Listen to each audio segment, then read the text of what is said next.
এফিরু এ শব্দের শাব্দিক অর্থ হচ্ছে মাজা তুলে দৌড় দেওয়া।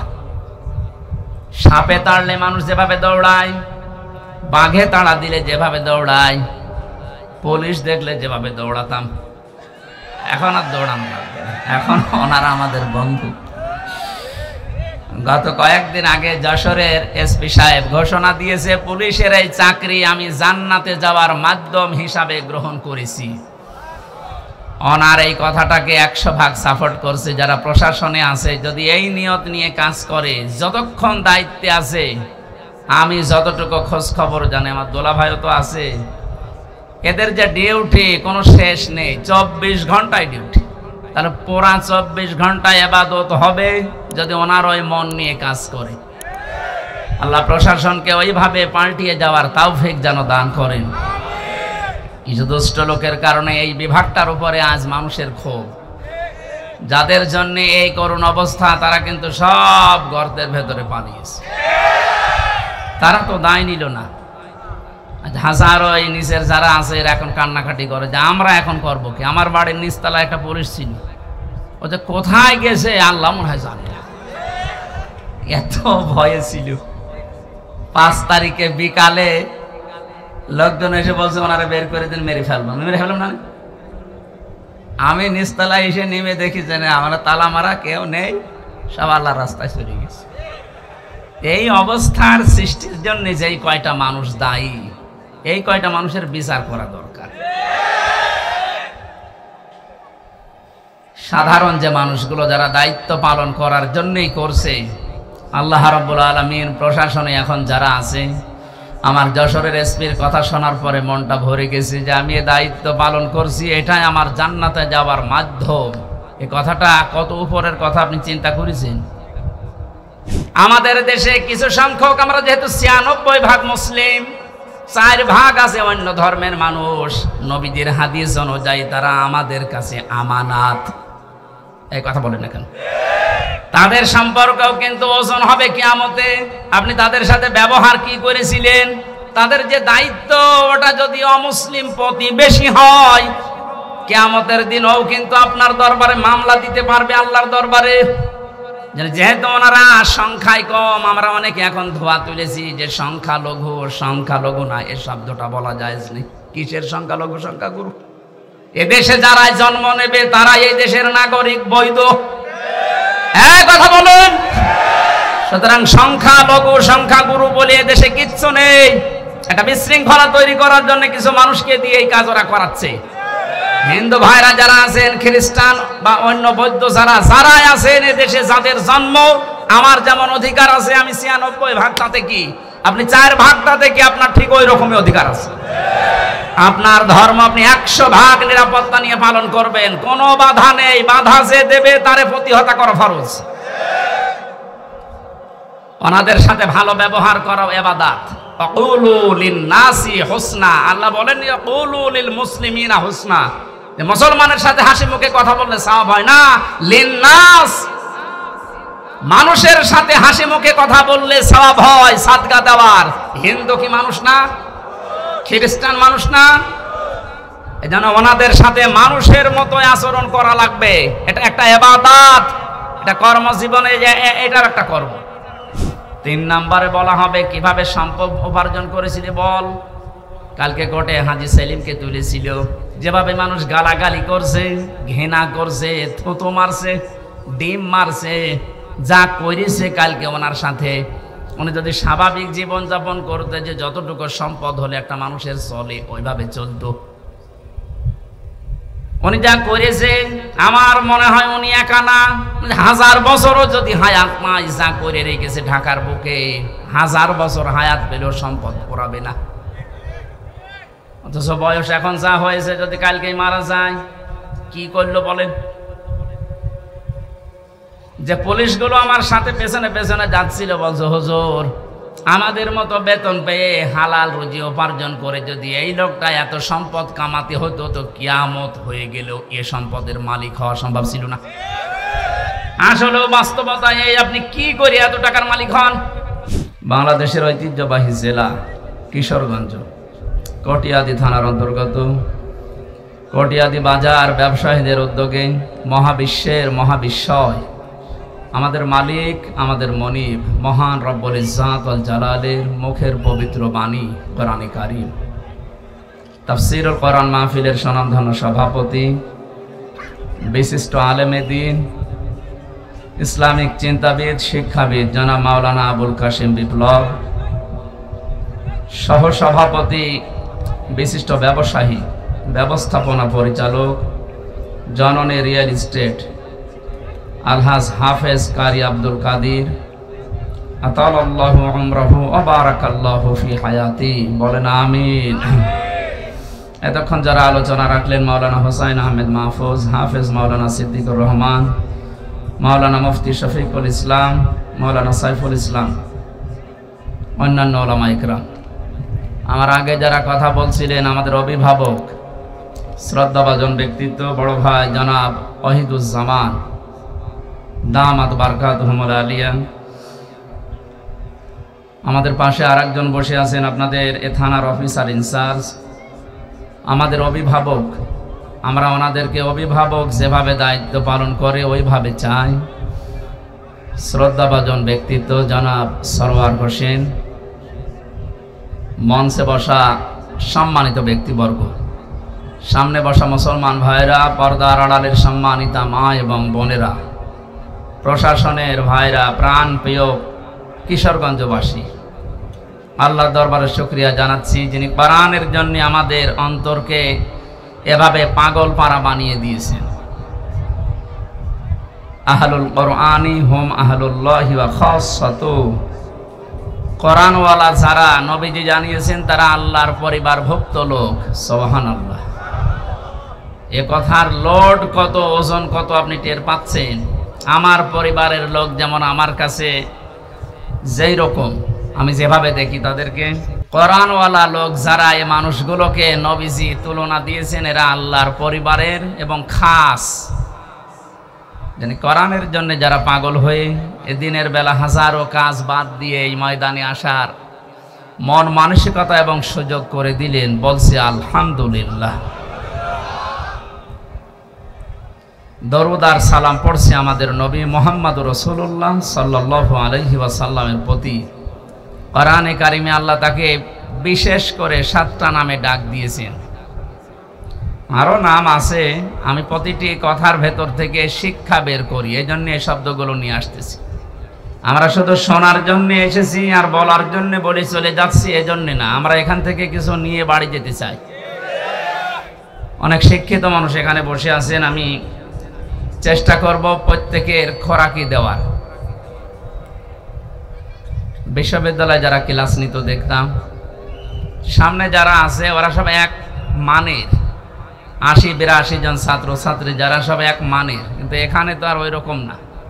এটাও একটা ক্লাস চলছে, ক্লাস হয় 45 মিনিট, আমরা আর একটু বেশি করে 1 ঘন্টা ক্লাস করব, কিন্তু এই ক্লাসের ছাত্রের মান তো এক একটার এক এক রকম।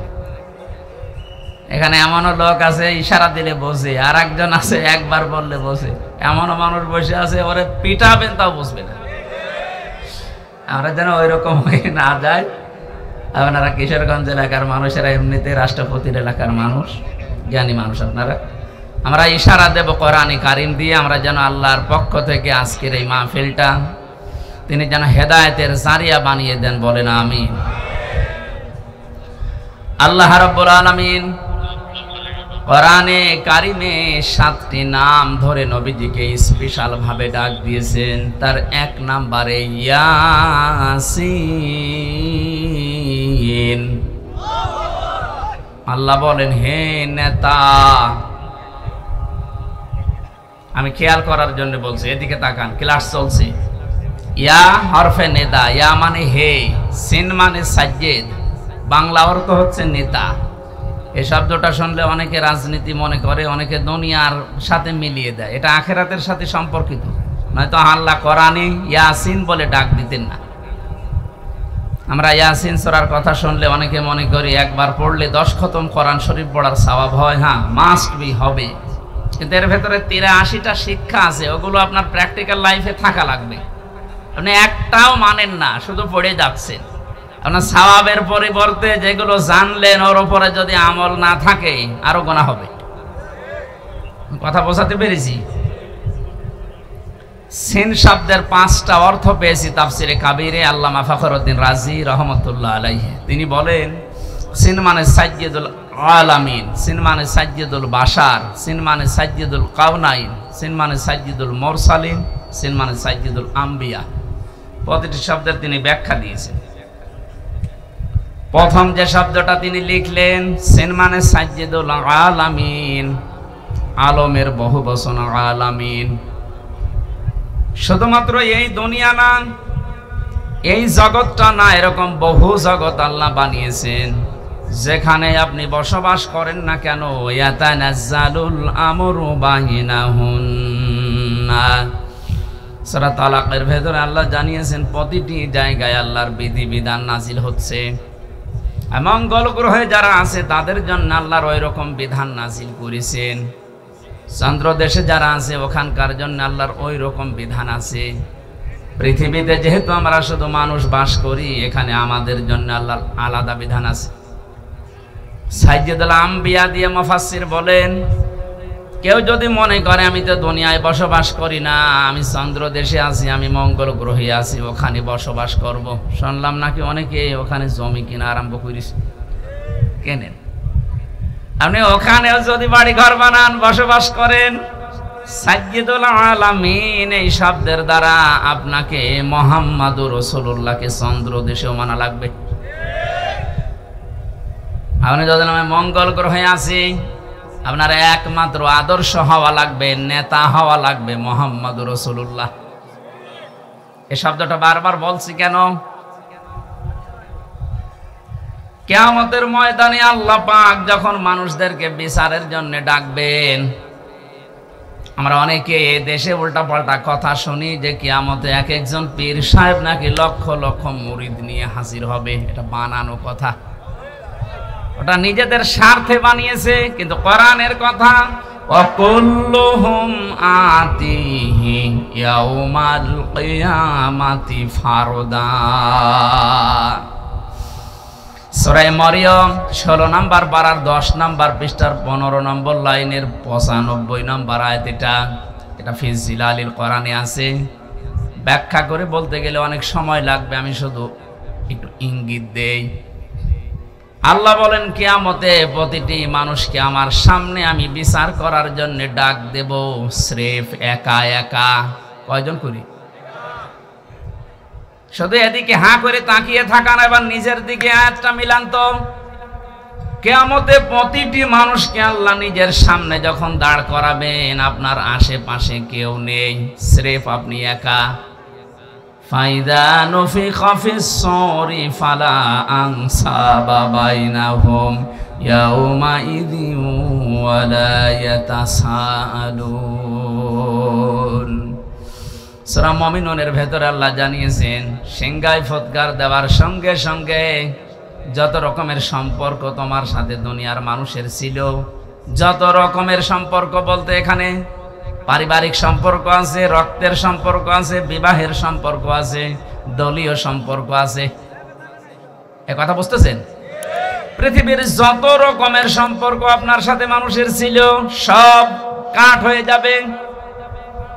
এমনকি কিয়ামতে কেউ কাউকে দেখলে পরিচয় দেওয়া দূরের কথা, আগে পালাবে। কোরআনে কারিমে আল্লাহ 7 প্রকার মানুষের নাম দিয়েছেন। ইয়াউমা ইয়াফিরুল মারউ মিন আখিহি ওয়া উম্মিহি ওয়া আবিহি ওয়া সাহিবাতিহি ওয়া বানিহি ইলা আখির আয়াত। আল্লাহ বলেন কিয়ামতে মানুষ দেখলেই সর্বপ্রথম পালাতে আরম্ভ করবে তার ভাইয়ের কাছ থেকে। প্রশ্ন আসতে পারে, পৃথিবীতে ভাইয়ের চাইতে আপনজন আছে মা, মায়ের নাম আল্লাহ কেন দিলেন না প্রথমে?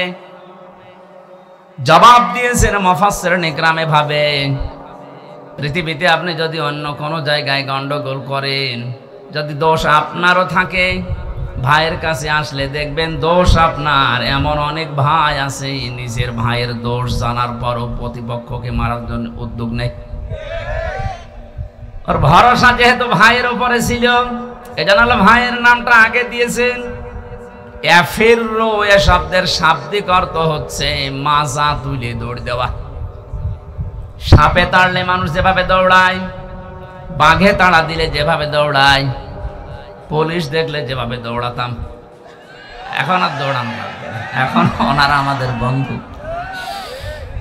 গত কয়েকদিন আগে যশোরের এসপি সাহেব ঘোষণা দিয়েছে, পুলিশের এই চাকরি আমি জান্নাতে যাওয়ার মাধ্যম হিসাবে গ্রহণ করেছি। ওনার এই কথাটাকে 100 ভাগ সাপোর্ট করছে যারা প্রশাসনে আছে। যদি এই নিয়ত নিয়ে কাজ করে, যতক্ষণ দায়িত্বে আছে, আমি যতটুকু খোঁজ খবর জানি, আমার দোলা ভাইও তো আছে, এদের যে ডিউটি কোনো শেষ নেই, 24 ঘন্টায় ডিউটি। তাহলে পুরা 24 ঘন্টায় ইবাদত হবে যদি ওনার ওই মন নিয়ে কাজ করে। আল্লাহ প্রশাসনকে ওইভাবে পাল্টিয়ে যাওয়ার তৌফিক যেন দান করেন। কিছু দুষ্ট লোকের কারণে এই বিভাগটার উপরে আজ মানুষের ক্ষোভ। যাদের জন্য এই করুণ অবস্থা, তারা কিন্তু সব গর্তের ভেতরে পালিয়েছে। তারা তো দায় নিল না। হাজারো এই নিচের যারা আছে এরা এখন কান্নাকাটি করে যে আমরা এখন করবো কি। আমার বাড়ির নিচতলায় একটা পুলিশ ছিল, ও যে কোথায় গেছে আল্লাহ মনে হয় জানে না, এত ভয়ে ছিল। 5 তারিখে বিকালে লোকজন এসে বলছে ওনারা বের করে দিন, মেরে ফেলবো। মেরে ফেললাম না, আমি নিচতলায় এসে নেমে দেখি যে আমরা তালা মারা, কেউ নেই, সব আল্লাহর রাস্তায় চলে গেছে। এই অবস্থার সৃষ্টির জন্য যেই কয়টা মানুষ দায়ী, এই কয়টা মানুষের বিচার করা দরকার। সাধারণ যে মানুষগুলো যারা দায়িত্ব পালন করার জন্যই করছে, আল্লাহ রাব্বুল আলামিন প্রশাসনে এখন যারা আছে, আমার যশোরের এসপির কথা শোনার পরে মনটা ভরে গেছে যে আমি দায়িত্ব পালন করছি, এটাই আমার জান্নাতে যাওয়ার মাধ্যম। এই কথাটা কত উপরের কথা আপনি চিন্তা করেছেন?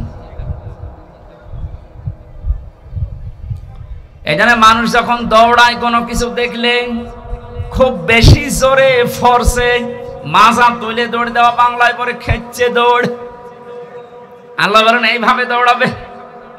সর্বপ্রথম ভাইয়ের কাছ থেকে, মায়ের কাছ থেকে, বাবার কাছ থেকে, স্ত্রীর কাছ থেকে, সন্তানের কাছ থেকে, বন্ধুর কাছ থেকে, নেতার কাছ থেকে। এই যে যতগুলো মানুষের নাম সিরিয়ালে বললাম, মাথায় যদি মগজ থাকে ভাবেন তো দুনিয়ায় বিপদে পড়লে মানুষ এদের কাছে সিরিয়ালে আগে যায়। কথা বলেন ঠিক কিনা? আর কোরআন যেহেতু আমরা 100 ভাগ বিশ্বাস করি, কোরআন জানাচ্ছে যে আগে পালাবে। এখান থেকে একটা সূক্ষ্ম তথ্য আপনাদেরকে দিতে চাই, যদিও এই সমস্ত জেলাতে এগুলো একটু কম আছে, ময়মনসিংহ বিভাগে একটু বেশি, আপনারা ওই বিভাগে পড়েননি। অনেক মানুষ বিশ্বাস হয় ওদের এই কথা মতো করে আছে যে কোনো চিন্তা নেই, যা করি করি, বাবা আছে। আপনার বাবা আছে, পালাবে, দৌড়াবে। সূরা আবাসের আয়াতগুলো তার প্রমাণ যে কতগুলো মানুষের নাম আল্লাহ সিরিয়ালে দিলেন। কি বলে আপনার বিবেকে? ভাই যদি পালিয়ে যায়, মা যদি যায়, আমার মনে হয় পীর সাহেব বলবে আল্লাহ আমি পীরই ছিলাম না। কিসের পীর? পরিচয় দিলে এখন আমি নিজে ধরা খাবো। নিজে বলবে আমি এগুলো কিছু ছিলাম না, আমি পালালাম। যত রকমের সম্পর্ক আল্লাহ বলেন আনসাব, নসবের বহু বচন, সব সম্পর্ক শেষ। এ চোখ বন্ধ হলে সব কিছু থেকে আপনি মুক্ত। কিয়ামতের ওই কঠিন ময়দানটা যখন আল্লাহ আপনাকে ডাক দেবে, সামনে যদি কেউ দাঁড়িয়েও থাকে, চিনতে পারলে বলবেন এই তো আমার ম্যাডাম তামান্না। ও বলবে না আমি আপনারে চিনি না। আমি হাসির খোরাকি দেওয়ার জন্য বলছি, এটা বাস্তব আসতেছে আমাদের সামনে। এবার নিজেকে একটু দাঁড় করিয়ে দেখেন তো, আপনার এই 60 বছর, 50 বছর, 45 বছর, আমার এখন 32 বছর, এই বয়সটা আমি যা করেছি, সত্যি যদি আমি এখন আল্লাহর সামনে দাঁড়াই, যা করে গেলাম এটা কি জবাব দেওয়ার মতো কায়দায় আছে? না, নেই।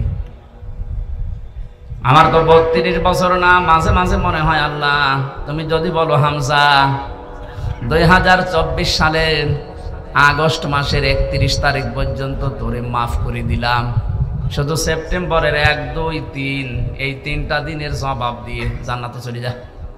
আমার যা জীবন, এই 3 দিনের জবাব দেওয়াও সম্ভব না। আপনি পারবেন না? আপনি পারবেন।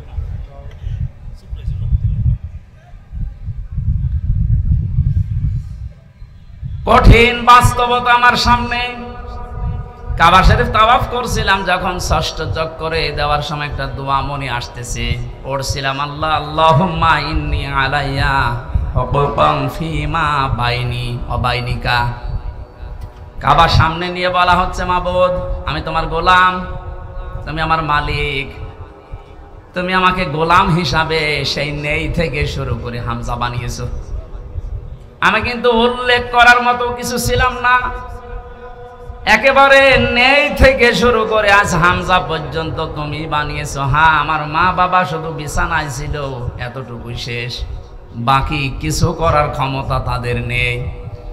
বিজ্ঞান জানিয়েছে বাবার স্ফলিঙ্গ দিয়ে দ্রুত গতিতে পানিটা যখন বের হয়ে মায়ের রেহেমের ভেতরে যায়, 40টা দিনে মহান আল্লাহ এটাকে 4টা ভাগে ভাগ করেন। ফালিয়ানজুরিল ইনসানু মিম্মা খুলিকা মিম্মা দাফিকিন ইয়াখরুজু মিন বাইনিস সুলবি ওয়াত তারাইব। আলেম যারা আছেন একটু খেয়াল করেন তো, আল্লাহ বলেন মানুষকে নজর করে না তার জন্মের দিকে। আল্লাহ এমন একটা জায়গায় হাত দিয়েছেন, দুর্বল একটা জায়গা। মানুষকে যদি কেউ ঘায়েল করতে চায়, ছোট করতে চায়, মুখ বন্ধ করে দিতে চায়, সে যেন তার দুর্বল জায়গায় হাত দেয়। আল্লাহ দিয়েছেন এমন একটা জায়গায় হাত দিয়েছেন, আপনি উস বিষ করার মতো ক্ষমতা পাবেন না। কে নিয়ে এত লাফালাফি করো তুমি? আমাকে বানিয়েছি কি দিয়ে? দেখো যে পানিটা বাবার শরীর থেকে বের হলেই বাবার শরীর পর্যন্ত নাপাক হয়ে যায়, যেখানে লাগে ওই জায়গাটাও নাপাক হয়ে যায়। কথা বলে না কেন? এটা দিয়ে তোমারে আমি বানালাম। এই যে সলবন এবং তারাইব দিয়েছেন আল্লাহ। আরবি ভাষায় সলবন এক বচন, তারাইব বহু বচন। বাবার লজ্জাস্থানকে সলবন বলা হয়, মায়ের লজ্জাস্থানকে তারাইব বলা হয়। বাবার ক্ষেত্রে আল্লাহ এক বচন দিলেন, মায়ের ক্ষেত্রে বহু বচন দিলেন কেন? এর ব্যাখ্যায় আমি দেখেছি মুফাসসির লিখেছেন, পৃথিবীর ময়দানে মায়ের চাইতে বাবার কষ্ট 3 ভাগ কম হয়। বাবা শুধু বিছানায় থাকা পর্যন্ত, এখান থেকে শুরু করে দুনিয়ার মুখ দেখানো যত দায়িত্ব পালন করেছে আপনার মা। কোরআনে কারীম জানাচ্ছে, হামালাতুহু উম্মুহু ওয়াহানান আলা ওয়াহানি ওয়া ফিসালুহু ফি আমাইনি আনিশকুর লিল্লাহ ইলা আখিরি আয়াত। কষ্টের পরে কষ্ট সহ্য করে মা তোমাকে পেটে বহন করেছিল 10 মাস 10 দিন। এরপরে ডেলিভারির যে কষ্টটা, বিজ্ঞান এই শব্দটা নিয়ে গবেষণা চালিয়ে দেখেছে। আমরা যত পুরুষ এখানে বসে আছি, যত শক্তিশালী পুরুষ হোক, মোহাম্মদ আলী কিলে নাম শোনেননি? এই লোকটা পর্যন্ত 45 ইউনিট কষ্ট যদি তাকে দেওয়া হয় মারা যাবে। এর বাইরে আর সহ্য করার ক্ষমতা পুরুষদের শরীরে আল্লাহ দেয়নি। বিজ্ঞান জানাচ্ছে একটা মা যখন সন্তান দুনিয়াতে মুখ দেখাতে ডেলিভারির কষ্টটা সহ্য করে, কমপক্ষে তার কষ্ট হয় 57 ইউনিট। একবারে শরীরের 24টা হাড় ভেঙে গেলে যেমন কষ্ট হয়, আমার এই মুখটা দুনিয়াতে দেখাতে মায়ের ওই কষ্ট হয়েছিল। শুধু এতটুকুই শেষ করেননি, 2 বছর পর্যন্ত আমার মা আমাকে দুধ খাওয়িয়েছেন। এই 3টা বিষয়ের কারণে আল্লাহ পাক জন্মের ক্ষেত্রে যেখানে দিয়েছেন সেখানে বহু বছর মায়ের তারাইব। পৃথিবীর মানুষরা এই যে আনিশকুর লিল্লাহ এই শব্দের ব্যাখ্যা পড়তে গিয়ে একটা আশ্চর্য বিষয় আমার কাছে এসেছে। আল্লাহ যেখানেই তার নিয়ামতের শুকরিয়া আদায় করো, শুকরিয়া আদায় করো এই কথা দিয়েছেন, পুরা কোরআনে দেখবেন ওই জায়গার পরে আল্লাহ মা বাবার শুকরিয়া আদায় করো এই শব্দটা লাগিয়েছেন। আব্দুল্লাহ ইবনে মাসউদ রাদিয়াল্লাহু তাআলা আনহু থেকে বর্ণিত একটা হাদিস পেয়েছি, আয়াতের ব্যাখ্যায় তাফসিরে হাক্কানিতে পাবেন। তিনি লিখেছেন, পৃথিবীতে কেউ যদি আল্লাহর নিয়ামত পাওয়ার পরে শুকরিয়া আদায় করে কিন্তু মা বাবার শুকরগুজারি করে না, ও যেন আল্লাহকেও মানে না। আজ এটা যদি আমাদের দেশে থাকতো তাহলে থানায় অন্তত মা বাবা নিয়ে সন্তানের দায়িত্ব কর্তব্য অবহেলা এরকম কোনো মামলা অভিযোগ ওনাদের কাছে যেত না। আশা করছি একটা খুব ভালোভাবে চেষ্টা করবেন মানার। এটা গুরুত্বপূর্ণ এত বেশি, কিয়ামতে একটা প্রাচীর আল্লাহ বানিয়ে রাখবেন। এই যে প্রাচীর দেওয়া আছে, এখানে আল্লাহ কিছু মানুষকে দাঁড় করাবেন। ওই যে যারা দাঁড়িয়ে আছে মনে করেন ওইভাবে দাঁড়িয়ে থাকবে, ওইদিকে জান্নাত এইদিকে জাহান্নাম, ওদেরকে আল্লাহ জান্নাতে দেবে না। নবীজি বললেন ওদেরকে আল্লাহ জান্নাতে না দিয়ে দাঁড় করিয়ে রাখবে আরাফ নামক এই প্রাচীরের উপরে, জান্নাত জাহান্নামের মাঝে। সাহাবীরা বলে হুজুর জান্নাতে দেবে না কেন?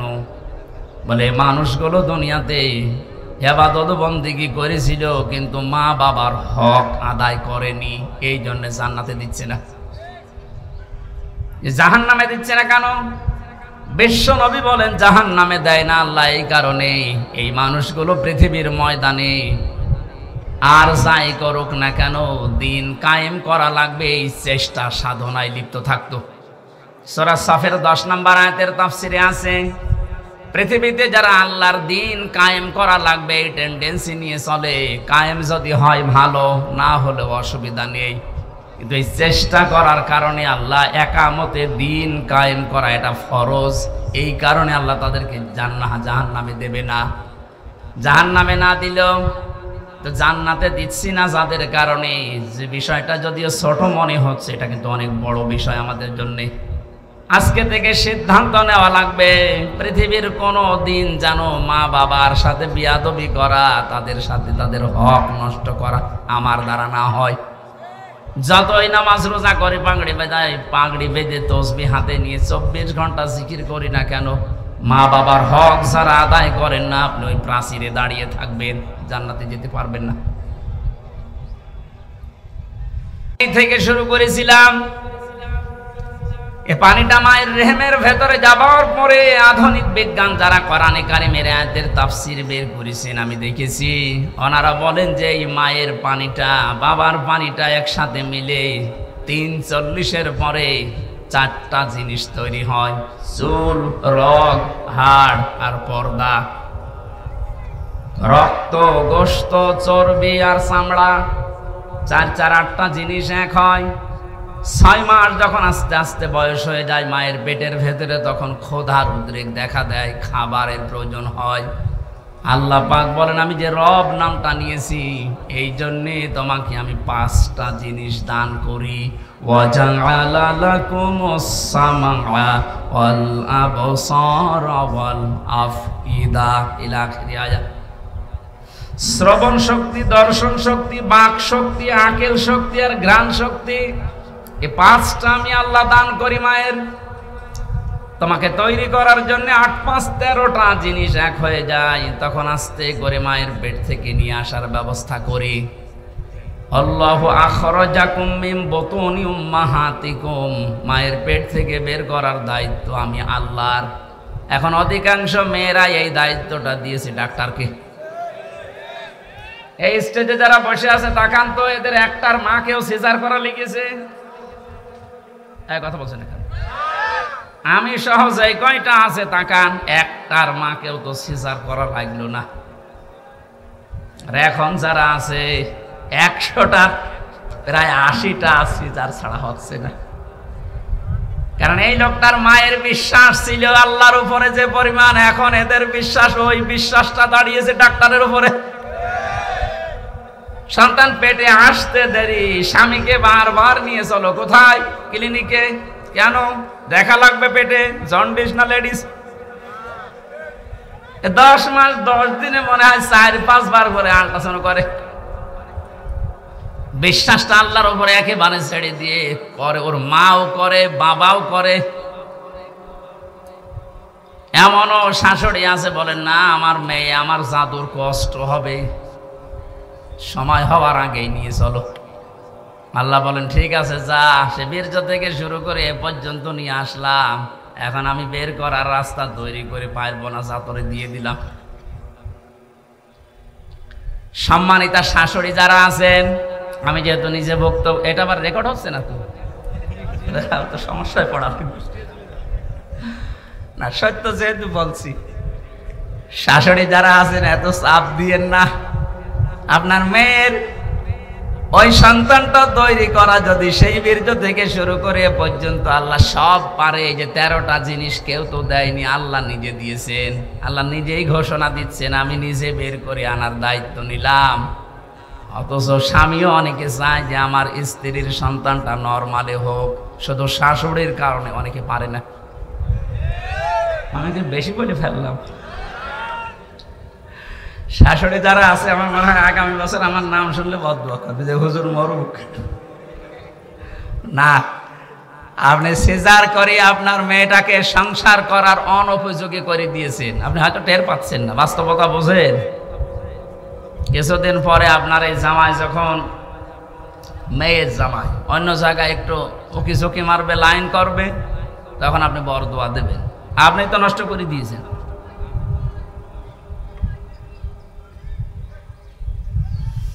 আমার ভাইরা, আল্লাহ রাব্বুল আলামিনকে কাবা শরীফ ষষ্ঠ চক্কর দেওয়ার সময় বলা হয়েছিল, আল্লাহ তুমি ওই নেই থেকে শুরু করে এই যে হামজা পর্যন্ত বানালে আমারে, যত কিছু দেওয়ার দুনিয়াতে সব তুমি আমাকে দিয়ে দিয়েছো। হাল আতা আলাল ইনসান হাইনুম মিনাদ দাহরি লাম ইয়াকুন শাইআম মাযকুরা।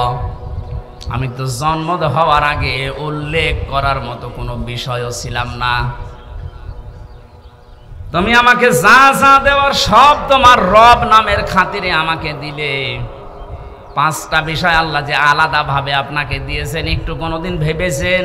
ওটা কিন্তু দুনিয়ার কেউ দেয় না। শ্রবণ শক্তি, দর্শন শক্তি, বাক শক্তি, আকেল শক্তি আর ঘ্রাণ শক্তি। মাঝে মাঝে একা থাকলে ভাবি, আল্লাহ যদি তুমি আমাকে একটাও কম দিতে, হামজা হয়ে দুনিয়ায় আসতাম ঠিক। যদি দর্শন শক্তি না দিতে, মানুষ আমাকে কানা বলতো। কথা বলছেন না কেন?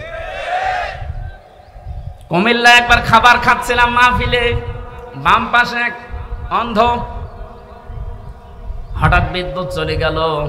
আমরা যারা চকলা মানুষ আছি চিল্লা পাল্লা করছি, কই তাড়াতাড়ি জানাটা চালু, কারণ আলোর ব্যবস্থা করেন। অন্ধ আমার হাত চেপে ধরে বলছে, হুজুর চিল্লাচ্ছেন, মাত্র কয়েক মিনিট কারেন্ট চলে গেছে, আপনারা চিল্লান।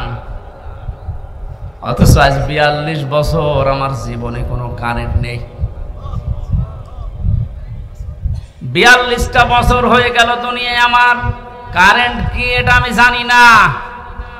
ওই দিন অন্ধ আর একটা কথা জানিয়েছিল যে চকলা মানুষ যারা, ওরা তো এমনিতেই দেখে, ঘুমিয়ে থাকলে স্বপ্নেও দেখে, কিন্তু আমরা অন্ধ যারা ঘুমিয়ে থাকলে স্বপ্নেও কিছু দেখি না, শুধু একটা আওয়াজ শুনি।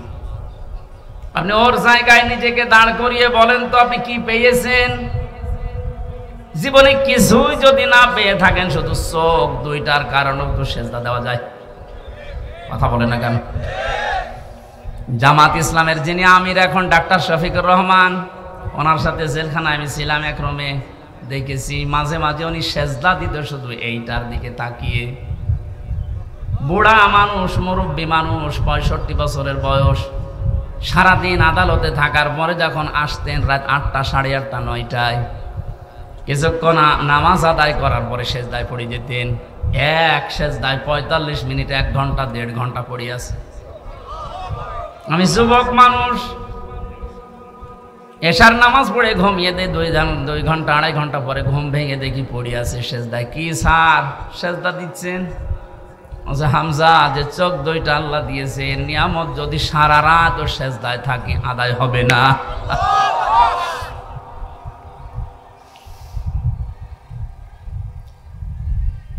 এই জন্য নিজেকে এই 5টা জিনিসের সামনে মাঝে মাঝে একটু দাঁড় করায়। আল্লাহ পাক যে নিজের দায়িত্ব নিয়ে আমাকে দিলেন, একটাও যদি ওটি কম দিতেন, আপনি নিজের দিকে ভাবিয়ে বলেন, উনি আজ টিয়নো হয়ে ওসি হয়ে বসে আছে, অন্ধ হলে দায়িত্ব দিত সরকার। বলেন, যদি শ্রবণ শক্তি না দিত, মানুষ কালা বলে ডাকতো আমাদের। এখানে কাবা ঘর তাওয়াফ করার সময় 6ষ্ঠ চক্কর, এটা আল্লাহকে বলা হচ্ছে, মাবুদ আমাকে তুমি নেই থেকে পর্যন্ত সব দিলে, কিন্তু তুমি তো আমার মালিক, তুমিও তো কিছু পাও আমার কাছে বান্দা হিসাবে। আমি গোলাম হিসাবে তোমারে কিচ্ছু দিতে পারি নাই, তবে একটা জিনিস আমার কাছে আছে, আমি তোমার বান্দা, তোমার নাম যে গফফার, এই কারণে তুমি আমারে মাফ করে দাও। কিয়ামতের ময়দানে এই জন্য আল্লাহ যেহেতু প্রথমে আপনাকে স্রেফ একা ডাকবে, আমি তো 2-3 দিনের হিসাবে মিলাতে পারলাম না, কেউ পারবেন না, এই জন্য আপনি দাঁড়াবেন। কিয়ামতের বিচার ব্যবস্থায় যে 3টা সিস্টেম চালু হবে, আল্লাহ যদি কারো জন্যে ন্যায় বিচার করে, কেউ জান্নাত পাবে না। প্রশ্ন আসতে পারে, ন্যায় বিচার যদি না হয় তাহলে কি অবিচার হবে না? আল্লাহর বিচারে কোনো অবিচার নেই। কি কথা বলেন না কেন? আল্লাহর বিচারের সিস্টেমে কোনো অবিচার, বলেন বলেন। ন্যায় বিচার করলে আমরা কেউ আল্লাহর বানানো জান্নাতে যেতে পারবো না, তাহলে যাবো কি করে? একটা উপায় আছে, আল্লাহ যদি মাফ করে দেয় তাহলে। যেহেতু আপনাকে একা ডাকবে, নিজের সামনে দাঁড় করিয়ে, মা তাযালু কদামা বানি আদম আবদি ইয়াউমাল কিয়ামাতি হাত্তা ইসআলান খামসিন আন উমরিহি ফিমা আফনা ওয়া আন শাবাবিহি ফিমা আবলা ওয়া আম্মালিহি মিন আইনা ইকতাসাবাহু ওয়া ফিমা আনফাকাহু ওয়া আন ইলমিহি মাযা আমিলা ফিহি। মুত্তাফাকুন আলাইহি। ও কিশোরগঞ্জবাসী, আমি আমার ঈমান থেকে কথা বলছি, নিজের দিকে মিলানি হাদিসটা। নবীজি বলেন, প্রতিটি মানুষকে আল্লাহ নিজের সামনে একা একা দাঁড় করিয়ে 5টা জিনিস জিজ্ঞাসা করবে। 1 নম্বরে বলবে, তোরে আমি একটা হায়াত দিয়েছিলাম 60, 70, 80 বছরের, কি করে কাটালি বলতো? আপনি ভাবেন তো, যে বয়সে আসেন, এখনই যদি আল্লাহর সামনে প্রথম প্রশ্নের জবাব, আপনি কি এখনো জোগাড় করতে পেরেছেন? না, পারি নাই আমরা। 2 নম্বরে জিজ্ঞাসা করবে, ওয়াং শাবাবিহি ফিমা আবলা, একটা যৌবন দিয়েছিলাম, যৌবনটা কি করে কাটালি বল। আমাদের যৌবন যেভাবে কাটছে, আমি তো দেখতে পাচ্ছি কোরআনের চোখ লাগিয়ে, যে আমরা অধিকাংশ মানুষ দাঁড়িয়ে থাকবো স্রেফ, কিছুই বলার ক্ষমতা আমাদের থাকবে না। 3 নম্বরে বলা হবে, কিভাবে সম্পদ উপার্জন করেছিলি বল। কালকে কোর্টে হাজী সেলিমকে তুলেছিল, যেভাবে মানুষ গালাগালি করছে, ঘৃণা করছে, থুতু মারছে, ডিম মারছে, যা করেছে কালকে ওনার সাথে, উনি যদি স্বাভাবিক জীবন যাপন করতে, যে যতটুকু সম্পদ হলে একটা মানুষের চলে ওইভাবে চলতো, উনি যা করেছে, আমার মনে হয় উনি একা না, 1000 বছরও যদি হায়াত পায়, যা করে রেখেছে ঢাকার বুকে, 1000 বছর হায়াত পেলেও সম্পদ পড়াবে না। অথচ বয়স এখন যা হয়েছে, যদি কালকেই মারা যায়, কি করলো বলেন? যে পুলিশগুলো আমার সাথে পেছনে পেছনে যাচ্ছিল, বলছে, হুজুর, আমাদের মতো বেতন পেয়ে হালাল রুজি উপার্জন করে যদি এই লোকটা এত সম্পদ কামাতে হতো, তো কিয়ামত হয়ে গেল, এ সম্পদের মালিক হওয়া সম্ভব ছিল না। আসলে বাস্তবতা এই, আপনি কি করে এত টাকার মালিক হন? আপনি বলেন তো, কি করে এত টাকার মালিক হওয়া যায় 15 বছরে? কত টাকা আছে আপনি নিজেই জানেন না। একটা দরবেশের দেখলাম 36,000 কোটি টাকা ঋণ। একটা দরবেশের যদি এই হয়, দরবেশ বাদ দিয়ে যারা আছে তাদের কি আছে? সম্পদ যা উপার্জন করছেন, বৈধটাকে খেয়াল করেন। একটা মানুষের চলতে কত টাকা লাগে। এই যে কিছুক্ষণ আগে আমরা সবাই খাবার খেয়ে আসলাম, যে বাড়িতে হয়তো কম বেশি সবাই খেয়েছি পেট পুরেই। এখন যদি কেউ রাজভোগ সামনে এনে দেয়, আমাদের যে এখন অবস্থা, 1 কেজি বলে যে 20,000 টাকা কি 2,000 টাকা কেজি এই মিষ্টির আপনি খান, আমার তো মনে হয় এখানে এখন আর কারো খাওয়া সম্ভব না। এই তো আমাদের জীবন, 2,000 টাকা কেজি মিষ্টি পড়ে আছে, এখন আর খাওয়া সম্ভব না, কারণ আমার পেটে আর জায়গা নেই। কার জন্য আপনি কি করে যাচ্ছেন, কোন পথটা দিয়ে সম্পদ আসছে, একটু হিসাবও করেন না। এই হিসাবটা নেই, এই জন্য আমরা বেপরোয়া হয়ে চলছি।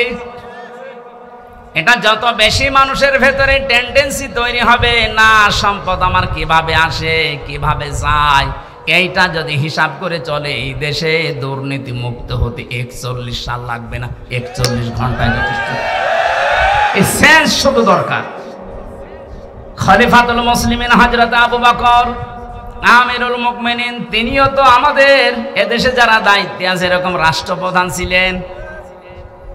তার স্ত্রী উম্মে রোমানা একদিন এসে বলে, স্বামী, বড় ছেলে আব্দুল্লাহ ও পায়েস খেতে চায়, আপনি দয়া করে রাষ্ট্রের যিনি খাজানচির দায়িত্বে আছে, অর্থমন্ত্রী বায়তুল মালে, তারে বলেন আগামী মাসের বেতন যেন আমাদের আগেই দিয়ে দেয়।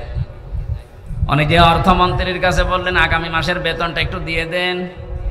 মন্ত্রীও বানিয়েছিল ওই রকম, ডাক দিয়ে বলে, খলিফা আপনি আগামী মাস পর্যন্ত বেতন চান, আগামী 1 মাস বেঁচে থাকবেন, ওইটা একটু লিখে দেন। উনি বলছে ঠিক আছে, আমার বেতন লাগবে না। বাড়িতে যে স্ত্রীকে শুনিয়েছে যে এটা বলেছিলাম, আমাকেই শুনিয়েছে। স্ত্রী আমাদের বড় মতন উল্টো পাল্টা না, স্ত্রী ওই রকম 15 দিন পরে কথাবার্তা আর কিছু বলে না, ঠিক আছে আর চাহিদা নেই। 15 দিন পরে ঠিক উনি খাবারটা তৈরি করেছে, সামনে দেওয়ার পরে বলছে কোথায় পেলে?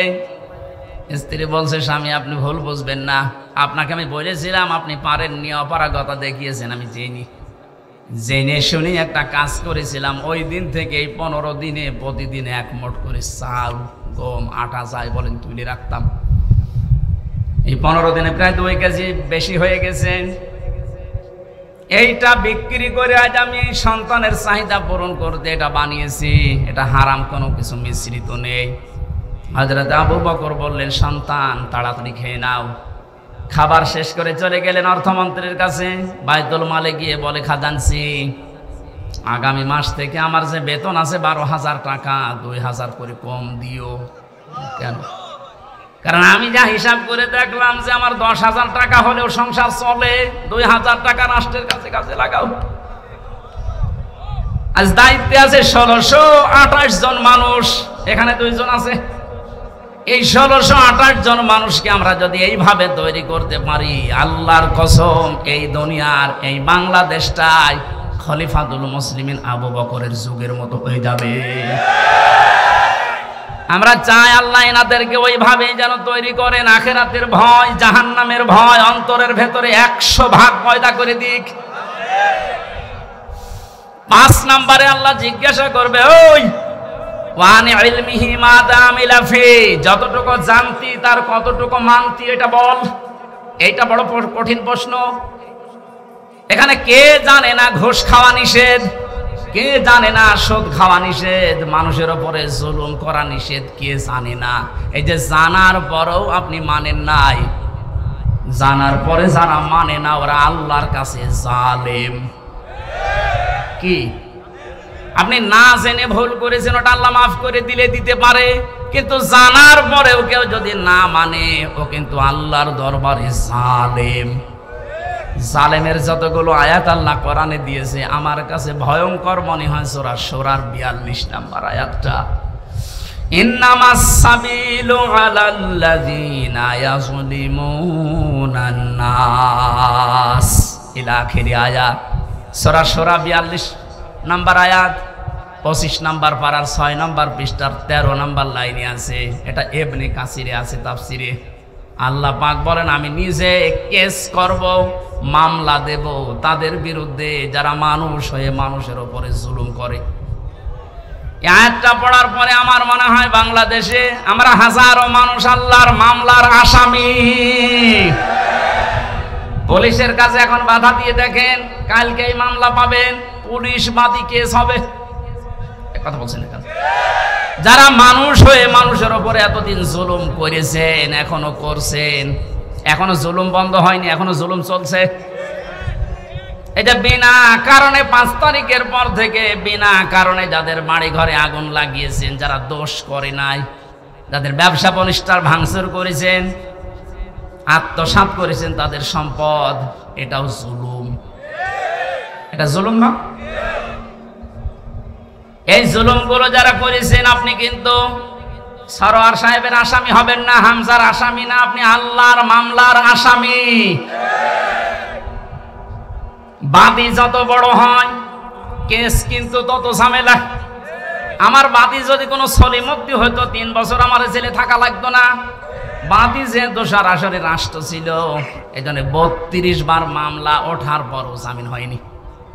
অথচ গতকালকে আমার সব মামলা বিচারক ঢিসমিস করে দিয়েছে।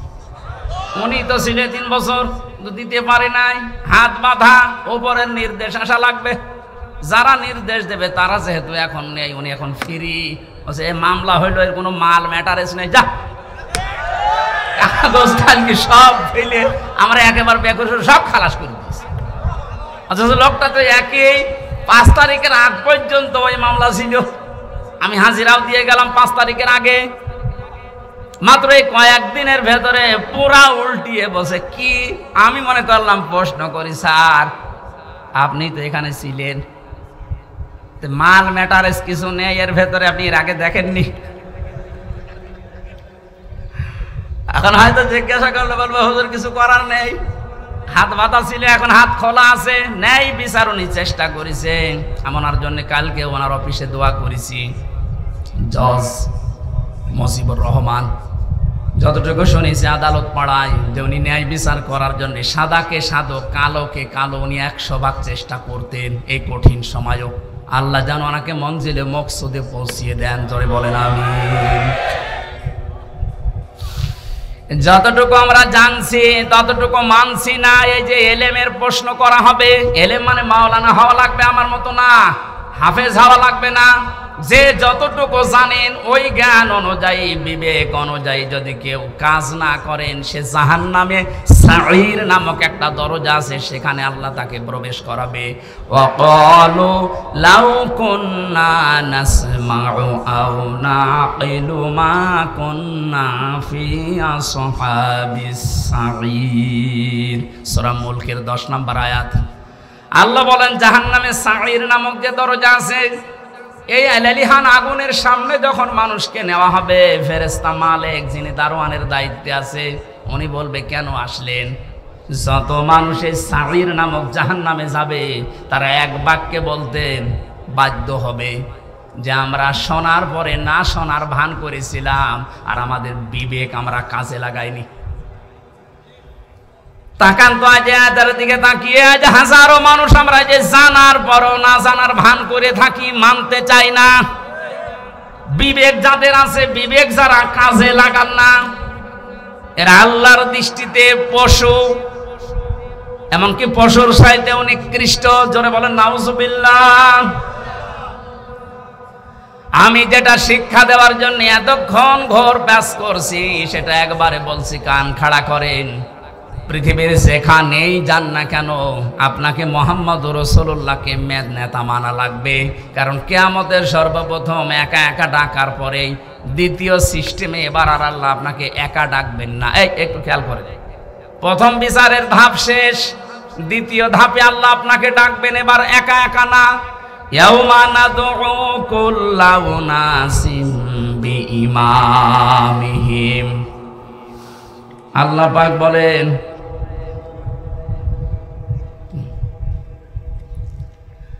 আল্লাহ পাক বলেন সূরা, এটা বানি ইসরাইলের 72 নম্বর আয়াতের প্রথম অংশে আছে, কিয়ামতে এবার সিস্টেমে আমি ডাকবো মানুষকে তার নেতার সাথে, ইমামের সাথে। ও কিশোরগঞ্জবাসী, এটা আখিরাতের সম্পর্কিত, এই জন্য আমি বিষয়টা ক্লিয়ার করছি। কিয়ামতে আল্লাহ মানুষকে দ্বিতীয় ধাপে ডাকবেন একা একা না নেতার সাথে? আগে নেতা, এরপরে কর্মী। আপনার বিবেককে এবার জিজ্ঞাসা করেন তো, যে নেতাকে আপনি মেনে চলেন, এ যদি কিয়ামতে আল্লাহর সামনে দাঁড়ায় আর আপনি তার পেছনে, ওর যা চরিত্র, ওর যা সোরাত সিরাত, ওরে দেখে আল্লাহ মাফ করবে বলে মনে হয়? বলছেন না, ও তো ধরা খাবে। আপনি কি ইয়ার কি মারেন? আপনি এখনই বলছেন না, আমি যাকে মেনে চলি, যার পেছনে থাকি, কিয়ামতে ওর সামনে যদি আমি থাকি আল্লাহ ওরে দেখে মাফ করবেন, আপনি নিজেই বলছেন, তাহলে আপনি ধরা খাবেন না। এই জন্যই শুধু ইয়াসিন পড়ে শেষ করে দিলে হচ্ছে না, এটা মানা লাগবে। বিশ্ব নবী বাদ দিয়ে অন্য কেউ যেন আপনার আদর্শ মরণ পর্যন্ত আর না হয়, এটা খেয়াল রাখবেন।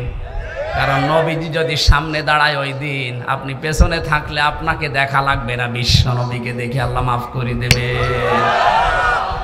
ইয়াসিনের যত শব্দর ব্যাখ্যা আছে সব বলতে 33টা পেয়েছিলাম আমি। এত বলতে গেলে সময় চলে যাবে। আমরা 2টা আয়াত কোরআন থেকে পড়েছিলাম, এক আয়াতের কিছু কথা তাফসীর আকারে বলছি। সূরা জুমা থেকে পড়েছি একটা আয়াত। কি সূরা? জুমা। জুমা মানে এক জায়গায় হওয়া, একত্রিত হওয়া। আমরা যেহেতু 7 দিন পর পরে মুসলিমদের একটা অনুষ্ঠান আছে জুমার নামাজ, ওখানে এক জায়গায় হই। নামাজ পড়ার পরে আপনার কাজ কি? ইসলামে তো শুধু ইবাদত হিসাবে শুধু নামাজই না, নামাজ যখন শেষ হয়ে যাবে তখন আপনি আর মসজিদে বসে থাকতে পারবেন না।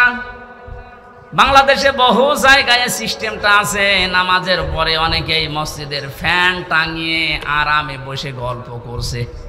না, কোরআনে কারীম জানাচ্ছে ফাইদা কুদিয়াতিস সালাতু ফান্তাশিরু ফিল আরদি ওয়াবতাগু মিন ফাদলিল্লাহ। নামাজ যখন শেষ হয়ে যাবে মসজিদে আর থাকা যাবে না, ছড়িয়ে যান, ছিটিয়ে পড়েন। যেখানে যার কর্মজীবন আছে ওখানে হালাল রুজি উপার্জন করার জন্য চেষ্টা চালান। আমার কর্মজীবন দিনের এই ময়দানে, আমার একটা ব্যবসা আছে, ওখানে আমি যে শ্রম দেব ওইটাও নামাজের মতো ইবাদত। ওনার কাজ অফিসে, ওনার কাজ থানায়। নামাজ শেষ করার পরে থানায় যদি 8টা ঘন্টা বসে ডিউটি করে, ওই 8 ঘন্টা নফল নামাজের সওয়াব আল্লাহ ওনার আমল নামায় লিখে দেবে। এজন্য নামাজের সময় মাস্ট বি, মুসলিম যারা নামাজ পড়তেই হবে, এর কোনো বাদ দেওয়ার সিস্টেম তো নেই। অনেকে চেয়ারে নামাজ পড়েন, মাসলা বলছে একটা, আপনি যদি দাঁড়িয়ে নামাজ পড়তে না পারেন বসে পড়বেন, বসে যদি না পারেন শুয়ে পড়বেন। কোন কারণে বাবুগিরি দেখানোর জন্য চেয়ারে নামাজ পড়া লাগবে আপনার? এই এলাকায় হয়তো সিস্টেম নেই, এটা কুষ্টিয়ায় আছে। আমার মনে হয় এই মাসলা বলা ঠিক হইল না। ঠিক আছে না, আপনি কোন কারণে বসেছেন? সব কাজ আপনি বাইরে করে বেড়াচ্ছেন, আর এখানে এসে আপনার যে সিস্টেম না, এটা যায় না আপনার সাথে। আপনি যদি অপারগ হয়ে থাকেন, দাঁড়িয়ে নামাজ পড়তে পারছেন, আপনি বসে পড়েন। কথা বুঝতেছেন? বসেও আপনি পারেন না, আপনি শুয়ে শুয়ে ইশারা করেন যে আমি এখন রুকু যাচ্ছি, এখন সেজদা করছি। এই যদি এইটাও না পারেন, অজ্ঞান হয়ে গেছেন, আপনার নামাজ মাফ। এমনকি মেয়েদের যখন দুনিয়ায় সন্তান আসে, প্রথম যে পানিটা দেখা যায়, এই অবস্থায় যদি সন্তানের মাথা বের হয়ে যায়, বিশ্ব নবী বলেন তোলার ভেতরে ছেলেটার মাথাকে বিছিয়ে দিয়ে মহিলাকে বলো নামাজ পড়তে।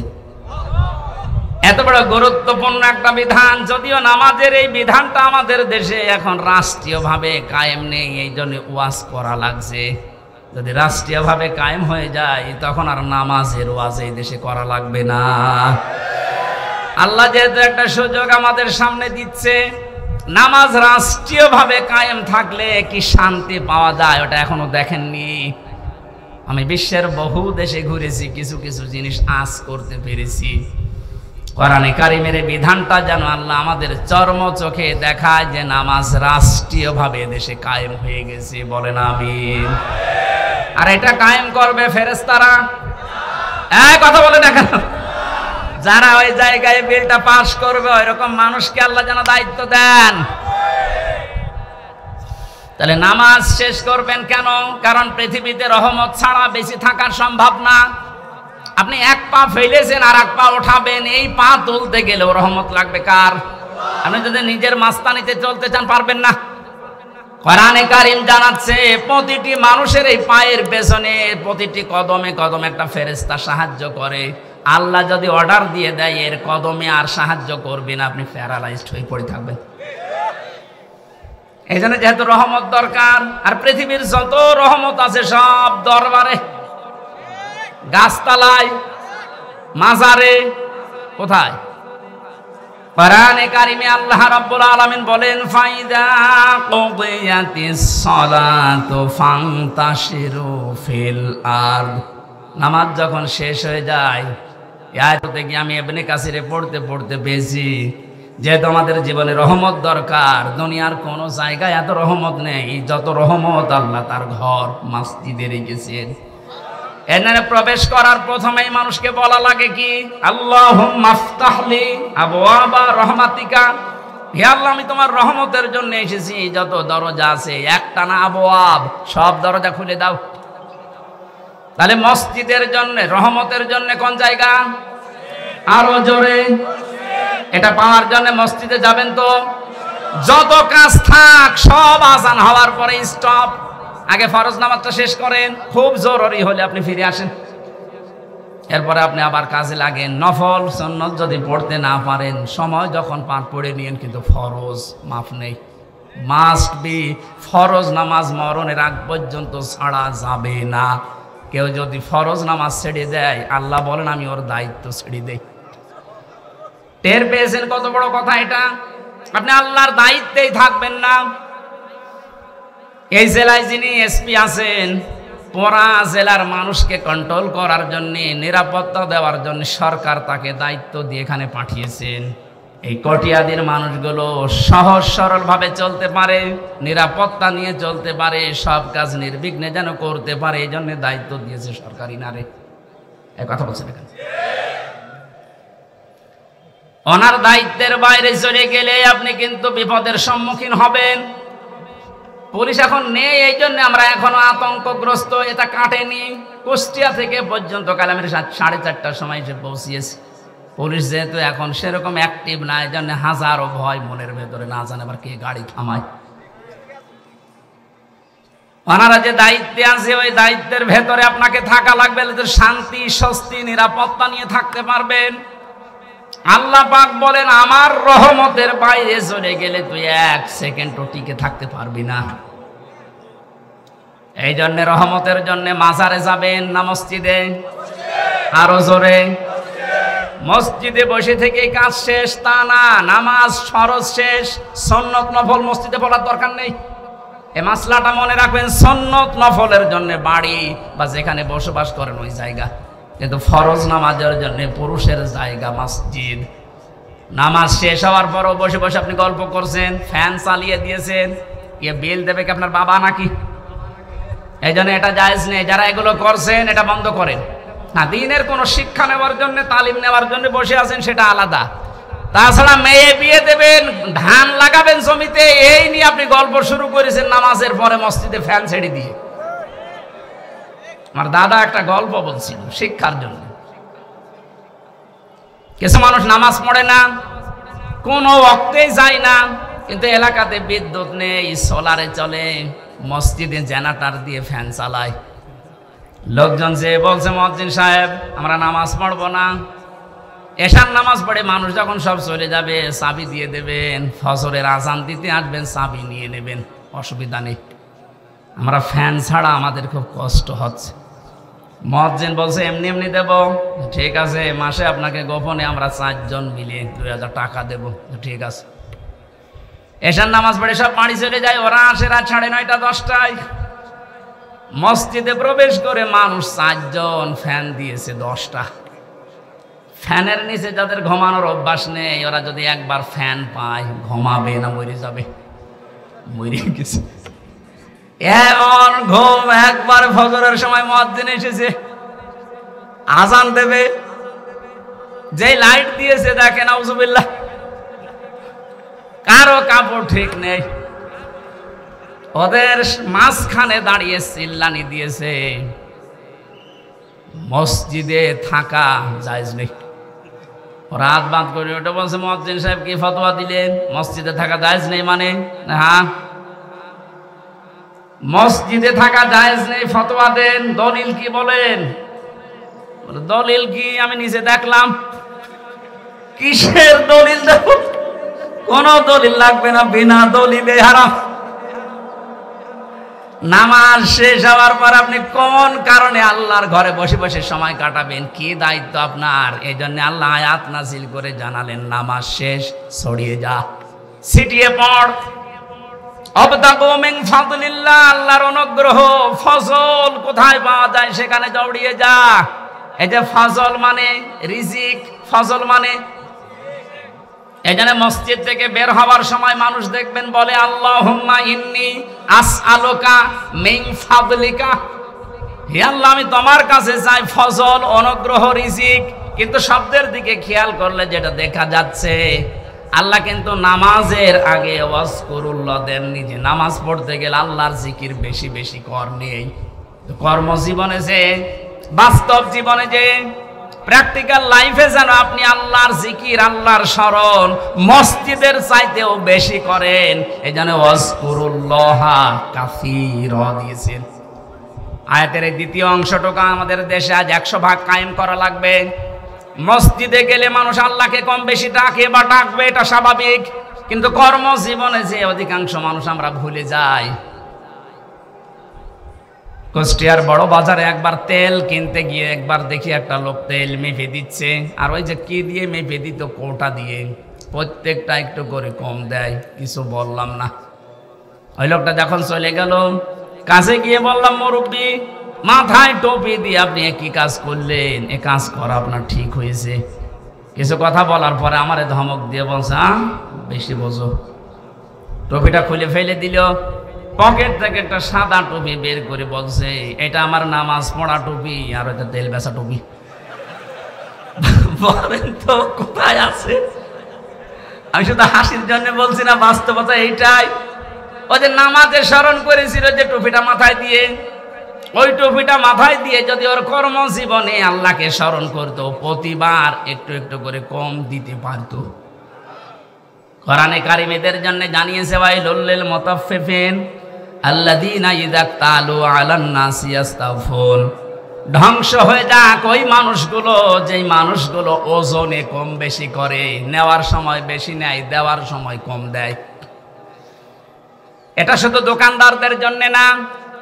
আমরা মনে করছি যারা ওজন করে ওজনে কম বেশি দেয়, তা না। এই যে চেয়ারে বসে আছি, এটা একটা ওজনের চেয়ার। এখানে যে যেখানে আছেন ওই জায়গায় আপনার ওজন আছে। শিক্ষকতা যারা করে, শিক্ষকরা তো নেওয়ার সময় বিভিন্ন জায়গা থেকে জ্ঞান ঠিক মতোই নেয়, দেওয়ার সময় আর দিতে চায় না, বলে প্রাইভেট পড়া লাগবে, কোচিং করা লাগবে। এই যে নেওয়ার সময় ঠিক মতো নিলেন, দেওয়ার সময় আর ক্লাসে দিতে চান না, তখন আলাদা ক্লাস। আপনি আল্লাহর বরদোয়ার শামিল। আমাদের দেশে কিছু সংখ্যক, আমরা যেহেতু 96% মুসলিম, 4% আছে অন্য ধর্মের মানুষ। নবীজির হাদিস অনুযায়ী তারা আমাদের কাছে আমানাত।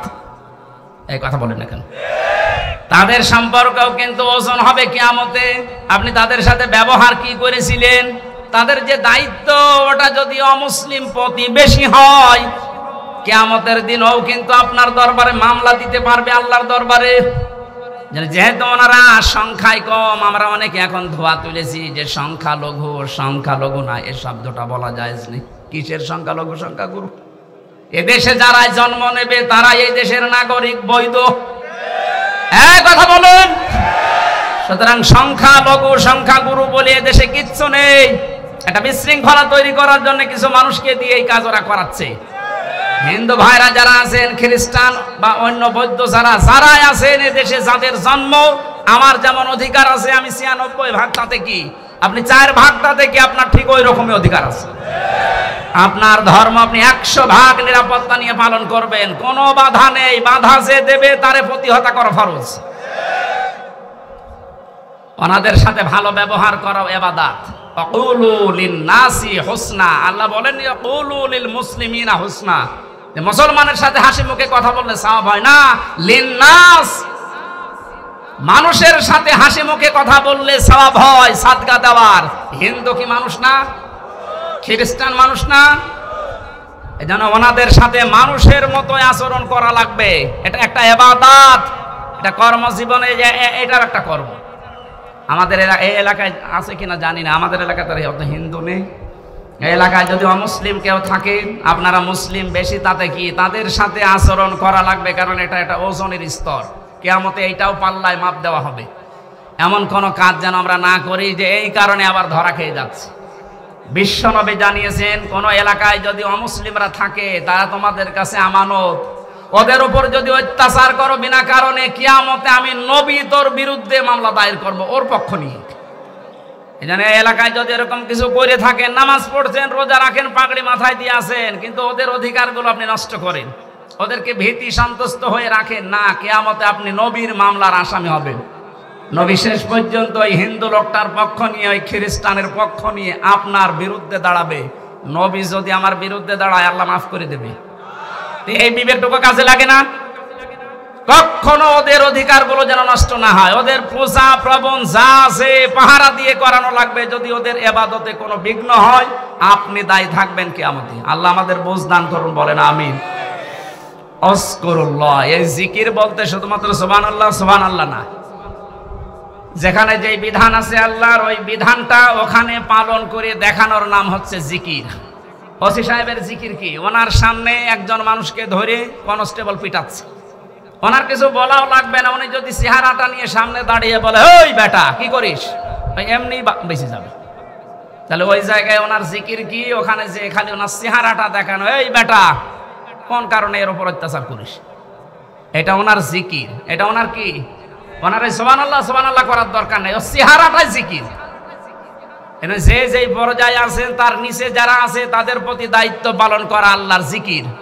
আল্লাহ এই জিকিরগুলো বেশি বেশি করার কথায় আয়াতে জানিয়েছেন, যদি তোমরা করতে পারো লাআল্লাকুম তুফলিহুন, আশা করা যায় তোমরা সফল হবে। তুফলিহুন শব্দের ব্যাখ্যা আধুনিকভাবে মুফাসসিরিন ইকরাম করেছেন। এই যে স্মার্ট বলি আমরা, স্মার্ট বলি না, ডিজিটাল বলি আমরা, এই শব্দগুলোর বাংলা অর্থ এটা দাঁড়ায়। এই জন্য আমরা যদি ডিজিটাল, স্মার্ট আরো যা আছে এগুলো যদি উপহার দিতে চাই শান্তি, শান্তি, নিরাপত্তার বাংলাদেশ, এই আল্লাহর জিকির, আল্লাহর আইন, আল্লাহর স্মরণগুলো খুব বেশি বেশি করা লাগবে আমাদের প্র্যাকটিক্যাল লাইফে। আল্লাহ আমাদের তৌফিক দিন, বলেন আমিন। মা বোন যারা এসেছেন, আপনাদের জান্নাতে যাওয়ার জন্য বিশ্বনবী মাত্র 4টা কাজ দিয়েছিলেন।